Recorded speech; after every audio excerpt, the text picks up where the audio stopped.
Hi, welcome to Everyday Jesus. My name is Doug Rouse, and I get to be your host of this little show where in a few minutes I give you a tip from God's Word to put some gas in your tank and fuel you up for the journey ahead. Now today I am thoroughly embarrassing myself by wearing a pair of Dixie cups on my eyes because I want to illustrate the point that sometimes the way that we see the world around us, it impacts our experience of the world around us. That sometimes we see something as a problem, but it's really not a problem. It has more to do with how we see than the actual problem itself. That I can't think of any example in the Bible where God used a discouraged person, where God did a miracle through someone who was discouraged and bummed out. Now, I can find examples in the Bible where God used very imperfect people. That makes sense, after all. Imperfect people is all God has to work with. I can also find examples in the Bible where God used some very seriously flawed people. And I can also find examples in the Bible where God did some cool things through people who were not expecting it. They were just surprised by God at work in them and around them and through them even, in some cases. But I can never find an example in the Bible of someone who was discouraged and God was like, I think I'm going to just do a miracle through that person to make them feel better. No examples exist of that. Because guarding your heart from discouragement is actually a responsibility that God has given to you and to me. In fact, in the Bible, in the book of Proverbs, it says this: guard your heart, for it is the wellspring of life. Notice who that verse is directed to. It's not a promise. It's not like God is saying, hey, I'm going to guard your heart. God makes many great promises to you and me, but that's not one of them. Instead, it's a command. God is saying, you guard your heart. Now, you and I have some things working against us all the time.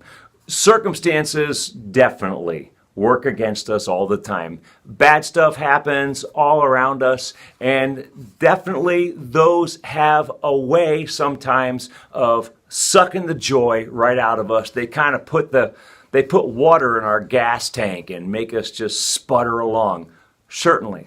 And we also have an enemy of our souls. His name is the devil, and he has the ministry of discouragement, and he loves to bring you and me down. But through the course of all of it, whether it's circumstances or whether it's a direct attack from the devil, the truth is, guarding our hearts is a responsibility that we have.